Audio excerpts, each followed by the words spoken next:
करने वाले, सभी दुखों को हरने वाले हैं। सच्चे मन से भगवान श्री सत्यनारायण का व्रत करने, पूजा करने और कथा सुनने से निश्चित ही लाभ मिलता है। अगर आप भगवान सत्यनारायण का व्रत और पूजा करना चाहते हैं तो इसे आप कभी भी कर सकते हैं, लेकिन अगर आप इसे पूर्णिमा के दिन, संक्रांति के या फिर गुरुवार के दिन करते हैं तो बहुत सर्वोत्तम माना जाता है। व्रत के दिन आप स्नान करके पवित्र हो जाएं। अपने मंदिर में आसन पर बैठकर भगवान गणेश, माँ गौरी, वरुण देवता, विष्णु भगवान आदि समस्त इष्ट देवी देवताओं का ध्यान करके उनकी पूजा करें और यह संकल्प करें कि मैं सदा श्री सत्यनारायण भगवान की पूजा और कथा सुना करूंगी या सुना करूंगा। इसके साथ ही हाथ में फूल लेकर भगवान सत्यनारायण का ध्यान कीजिए। फूल, धूप, दीप, नैवेद्य, यज्ञोपवीत अर्पित कर भगवान सत्यनारायण से प्रार्थना कीजिए कि हे भगवान, मैंने जल, पुष्प आदि समस्त सामग्री पूरी श्रद्धा और विश्वास के साथ आपके चरणों में अर्पित कर दी है। अब आप इसे कृपा कर स्वीकार कीजिए। आपको मेरा बारंबार प्रणाम है। इसके बाद आप भगवान सत्यनारायण की इस कथा को पढ़ सकते हैं या सुन सकते हैं। पवित्र तीर्थ स्थल नैमिषारण्य में एक बार एकत्रित हुए आर्यावर्त के 88,000 महर्षियों ने मुनि श्रेष्ठ श्री सूत जी से कहा, हे मुनिवर, कलयुग में मनुष्य वेद, विधान और धर्म विरुद्ध आचरण करते हुए पापों की गठरी के बोझ तले दबता जा रहा है। इसलिए हे मुनिवर, मनुष्य के कल्याण के लिए कृपा कर कोई ऐसा उपाय बताइए जिससे मनुष्य को पुण्य लाभ हो और उसके जीवन की मंगल कामनाएं पूरी हो सकें। तब श्री सूत जी महाराज कहने लगे, हे ऋषियों, आपने विश्व कल्याण के लिए बहुत ही अच्छा प्रश्न किया है। अब मैं उस मंगलकारी व्रत का वर्णन करूंगा जिसके संबंध में एक बार नारद जी ने भी भगवान लक्ष्मी नारायण से पूछा था और उन्होंने नारद जी से जो कथा कही थी उसे अब आप सब भी चिंता मुक्त होकर सुनिए। नारद जी मानव के कल्याण की इच्छा से विभिन्न लोकों का भ्रमण करते हुए पृथ्वीलोक में जा पहुंचे।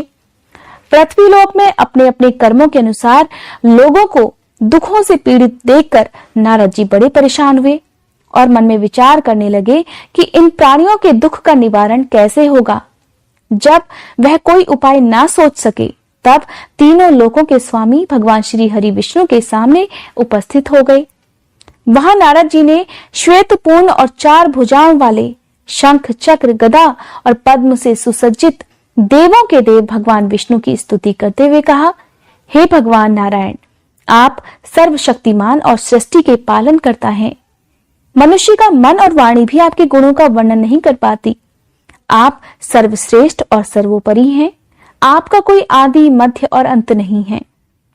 मैं आपको नमस्कार करता हूं। इस प्रकार नारद जी द्वारा स्तुति किए जाने पर भगवान विष्णु मुस्कुराए और कहने लगे, हे मुनिवर, कृपा करके निसंकोच होकर अपने आने का कारण बताइए। तब नारद जी कहने लगे, पृथ्वीलोक पर जन्म लेने वाले मनुष्य अपने अपने कर्मों के अनुसार विभिन्न योनियों में रहते हुए अनेक दुखों से पीड़ित हो रहे हैं।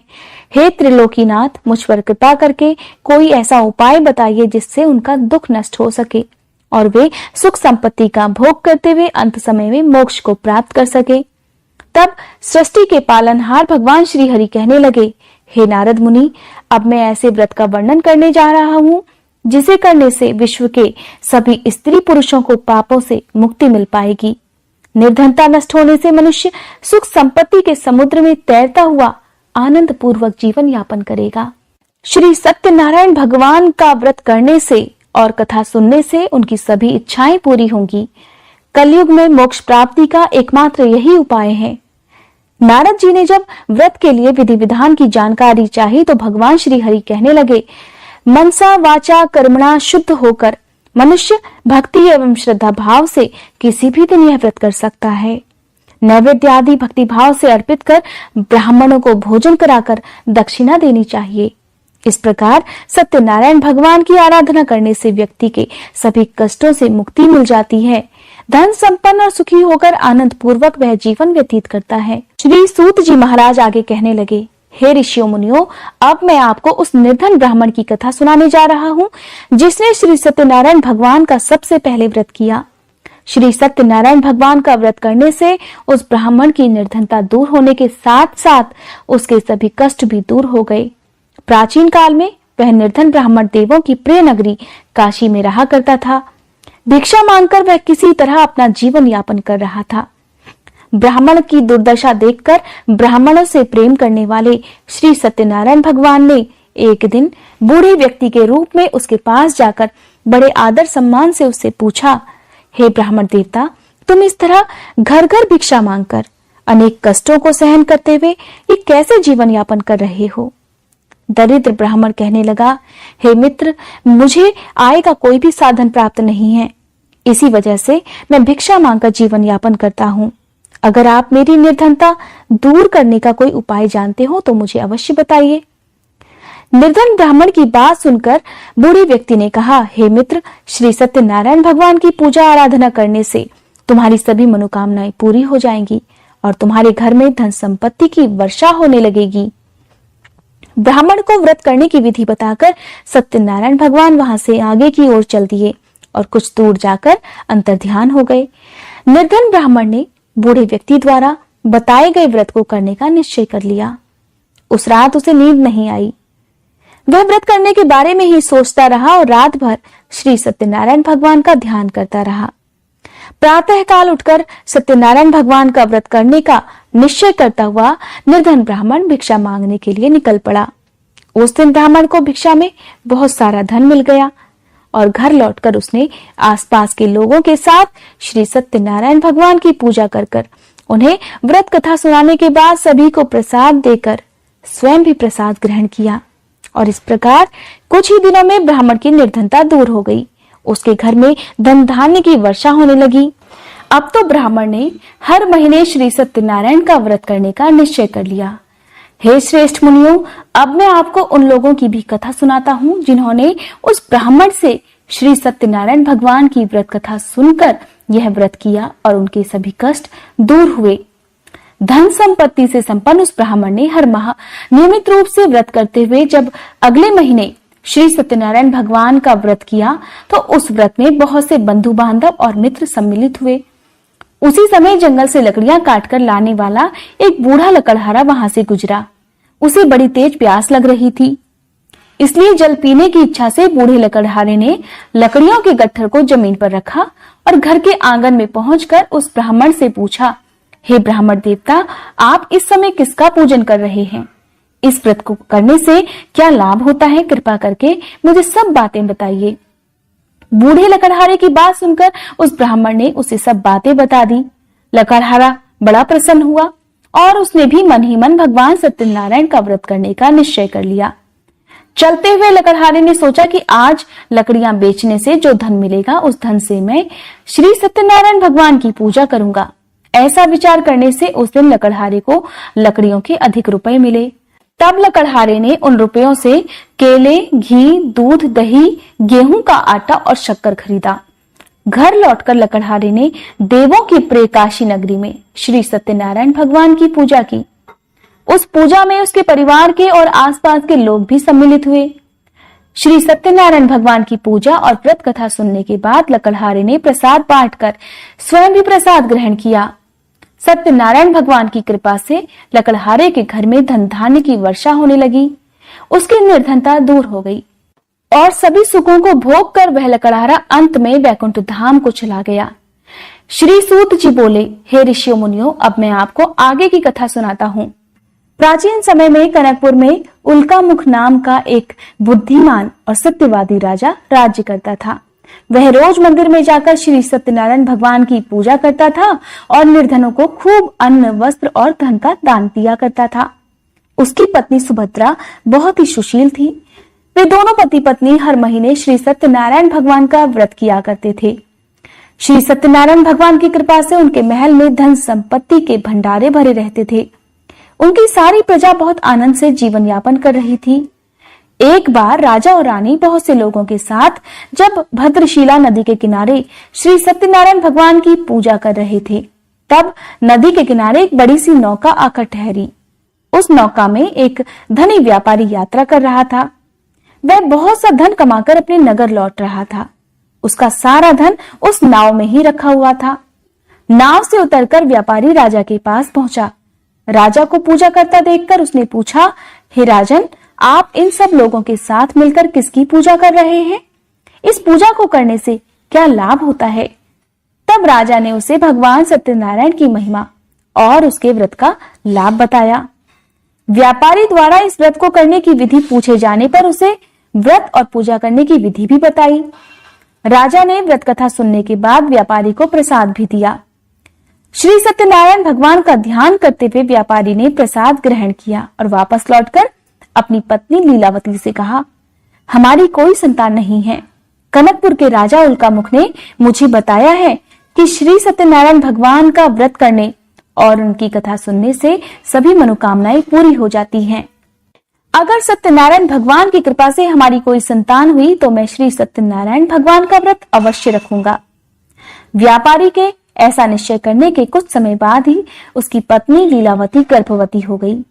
9वें महीने में उसने एक सुंदर कन्या को जन्म दिया। व्यापारी ने पुत्री के जन्म पर बहुत खुशियां मनाई, लेकिन सत्यनारायण भगवान का व्रत नहीं किया। जब उसकी पत्नी लीलावती ने अपने पति से श्री सत्यनारायण भगवान का व्रत करने के लिए कहा तो वह बोला, अभी जल्दी क्या है, मैं इधर व्यापार में बहुत व्यस्त हूँ। जब हमारी बेटी बड़ी हो जाएगी और इसका विवाह करूंगा तब मैं अवश्य ही भगवान सत्यनारायण का व्रत करूंगा। पति के वचन सुनकर लीलावती चुप हो गई। इधर व्यापारी की कन्या कलावती शुक्ल पक्ष के चंद्रमा की तरह तेजी से बड़ी होने लगी। इस प्रकार 16 वर्ष बीत गए। एक दिन व्यापार में बहुत सा धन कमाकर घर लौटे व्यापारी ने जब अपनी बेटी को सहेलियों के साथ घूमते देखा तो उसे उसके विवाह की चिंता होने लगी। व्यापारी ने कलावती के लिए सुयोग्य वर ढूंढने के लिए अपने सेवकों को दूर दूर के नगरों में भेज दिया। व्यापारी के सेवक कंचनपुर नाम के एक नगर में जा पहुंचे। उस नगर में उन्होंने एक वणिक पुत्र को देखा। वणिक का बेटा सुंदर और गुणवान था। सेवकों ने वापस लौटकर व्यापारी को उस वणिक के बेटे के बारे में बताया। व्यापारी उस सुंदर लड़के को देखकर बहुत प्रसन्न हुआ और कलावती का विवाह धूमधाम से उसके साथ कर दिया। दहेज में उसने वणिक पुत्र को बहुत सारा धन भी दिया। कलावती का विवाह भी हो गया, लेकिन व्यापारी ने श्री सत्यनारायण भगवान का व्रत नहीं किया। तब लीलावती ने फिर से अपने पति से कहा, हे नाथ, आपने कलावती के विवाह पर श्री सत्यनारायण भगवान का व्रत करने का निश्चय किया था, अब तो आपको व्रत कर लेना चाहिए। पत्नी की बात सुनकर व्यापारी कहने लगा, अभी तो मैं अपने दामाद के साथ व्यापार करने के लिए जा रहा हूँ। व्यापार से लौटने पर श्री सत्यनारायण भगवान का व्रत और पूजा अवश्य करूंगा। ऐसा कहकर व्यापारी ने कई नावों में अपना सामान भरा और अपने दामाद और सेवकों के साथ व्यापार करने के लिए निकल पड़ा। व्यापारी द्वारा बार बार व्रत का निश्चय करने और फिर व्रत न करने से सत्यनारायण भगवान क्रोधित हो गए और व्यापारी को दंड देने का निश्चय कर लिया। व्यापारी अपने दामाद के साथ रत्नसारपुर में पहुंचकर व्यापार करने लगा। एक दिन कुछ चोर महल में चोरी कर भाग रहे थे। सैनिक उनका पीछा कर रहे थे। भागते हुए चोरों ने सैनिकों से बचने के लिए चोरी का सारा धन व्यापारी की नावों में छुपा दिया। खाली हाथ चोर आराम से भाग गए। चोरों का पीछा करते हुए सैनिक व्यापारी के पास पहुंचे। उन्होंने व्यापारी की नावों की तलाशी ली तो उन्हें राजा का चोरी किया गया सारा धन भी मिल गया। तब सैनिक व्यापारी और उसके दामाद को बंदी बनाकर राजा के पास ले गए। राजा ने उन दोनों को कारागार में डलवा दिया और उनका सारा धन भी ले लिया। श्री सत्यनारायण भगवान के प्रकोप से उधर लीलावती पर भी मुसीबतों का पहाड़ टूट पड़ा। उसके घर में चोरी हो गई और घर में खाने के लिए भी अनाज नहीं बचा। भूख प्यास से व्याकुल होकर व्यापारी की बेटी कलावती एक ब्राह्मण के घर गई। उस ब्राह्मण के घर में श्री सत्यनारायण भगवान की पूजा हो रही थी। तब उसने भी वहां बैठकर कथा सुनी और प्रसाद लिया। घर लौटकर कलावती ने सारी बात अपनी मां लीलावती को बताई। तब लीलावती ने सत्यनारायण भगवान का व्रत करने का निश्चय कर लिया। अगले ही दिन लीलावती ने अपने परिवार और आसपास के लोगों के साथ मिलकर श्री सत्यनारायण भगवान की पूजा की। पूजा करने के बाद सबको प्रसाद बांटकर स्वयं भी प्रसाद ग्रहण किया। लीलावती ने अपने पति और दामाद के घर लौटाने की मनोकामना से श्री सत्यनारायण भगवान का व्रत किया था। लीलावती के विधि पूर्वक व्रत करने और प्रसाद ग्रहण करने से श्री सत्यनारायण भगवान ने प्रसन्न होकर उनकी मनोकामना पूरी कर दी। उन्होंने राजा चंद्रकेतु को सपने में दर्शन देकर कहा, हे राजन, व्यापारी और उसका दामाद बिल्कुल निर्दोष हैं। सुबह उठते ही उन दोनों को आजाद कर दो। उन दोनों का सारा धन भी वापस लौटा देना। अगर तुमने ऐसा नहीं किया तो मैं तुम्हारा सारा वैभव नष्ट कर दूंगा। ऐसा कहकर श्री सत्यनारायण भगवान अंतर्ध्यान हो गए। प्रातःकाल उठते ही राजा चंद्रकेतु ने अपने मंत्रियों और राज्य ज्योतिषियों को रात के सपने की बात बताई और सबने व्यापारी और उसके दामाद को छोड़ देने के लिए कहा। तब राजा चंद्रकेतु ने तुरंत उस व्यापारी और उसके दामाद को छोड़ दिया और उनका सारा धन भी वापस कर दिया। इस प्रकार श्री सत्यनारायण भगवान की कृपा से व्यापारी और उसका दामाद दोनों खुशी खुशी अपने नगर की ओर चल दिए। तब श्री सूत जी महाराज आगे कहने लगे। उस व्यापारी ने अपने दामाद के साथ शुभ मुहूर्त में नावों द्वारा रत्नसारपुर से प्रस्थान किया। लंबी यात्रा करने के बाद व्यापारी ने एक नगर के किनारे नावों को रोककर भोजन किया और फिर दोनों विश्राम करने लगे। तभी श्री सत्यनारायण भगवान व्यापारी की परीक्षा लेने के इरादे से साधु के रूप में उसके पास पहुंचे और पूछा, हे वणिक, तेरी नावों में क्या सामान रखा हुआ है? व्यापारी ने मन ही मन सोचा कि यह साधु अवश्य ही कुछ मांगने की इच्छा से सामान के बारे में पूछ रहा है। यह सोचकर व्यापारी ने झूठ बोल दिया, हे साधु महाराज, मेरी नावों में तो बेल और पत्ते भरे हुए हैं। व्यापारी के झूठे वचन सुनकर सत्यनारायण भगवान ने क्रोधित होते हुए कहा, हे वैश्य, जो तुमने कहा है वही सत्य होगा। इतना कहकर साधु रूपधारी सत्यनारायण भगवान कुछ दूर जाकर अंतर्ध्यान हो गए। व्यापारी साधु को खाली हाथ लौटाकर बड़ा प्रसन्न हुआ। लेकिन जब व्यापारी ने अपनी नावों में धन की जगह बेल और पत्ते भरे हुए देखे तो वह जोर जोर से रोने लगा। मन ही मन अपने झूठ बोलने पर पश्चाताप भी करने लगा। रोते रोते व्यापारी बेहोश हो गया। कुछ देर बाद जब उसे होश आया तो वह फिर विलाप करने लगा। तब उसके दामाद ने कहा, यह सब साधु के श्राप के कारण हुआ है, इसलिए वही साधु इस विपत्ति से छुटकारा दिला सकते हैं। दामाद की बात सुनकर व्यापारी साधु की तलाश में चल पड़ा। कुछ देर ढूंढने पर सत्यनारायण भगवान मिल गए। व्यापारी ने साधु रूपधारी सत्यनारायण भगवान के चरणों में गिरकर झूठ बोलने के लिए क्षमा मांगी। तब सत्यनारायण भगवान बोले, हे वणिक पुत्र, तूने बार बार सत्यनारायण भगवान अर्थात मेरी पूजा करने के लिए कहा, किंतु कभी पूजा नहीं की। तब व्यापारी ने हाथ जोड़कर कहा, हे भगवान, आप तो दीन दुखियों के कष्ट दूर करने वाले हैं, सभी की मनोकामनाएं पूरी करते हैं। मेरी इस गलती को क्षमा कर दीजिए। मैं सदा आपका व्रत और पूजा किया करूंगा, आप मुझ पर कृपा कीजिए। व्यापारी की क्षमा याचना सुनकर साधु महाराज ने उसे क्षमा कर दिया। उसी समय व्यापारी की नावों में भरे हुए बेल पत्ते धन धान्य में परिवर्तित हो गए। व्यापारी ने अपने सेवकों के साथ अगले दिन श्री सत्यनारायण का व्रत करके उनकी पूजा की। सबको प्रसाद बांटकर स्वयं भी प्रसाद ग्रहण किया। उसके बाद व्यापारी ने अपने नगर की ओर प्रस्थान किया। अपने नगर में पहुंचकर व्यापारी ने एक सेवक को अपने घर भेजा। सेवक ने उसके घर पहुंचकर उसकी पत्नी लीलावती को उनके आने की सूचना दी। उस समय लीलावती और कलावती दोनों श्री सत्यनारायण भगवान की पूजा कर रही थी।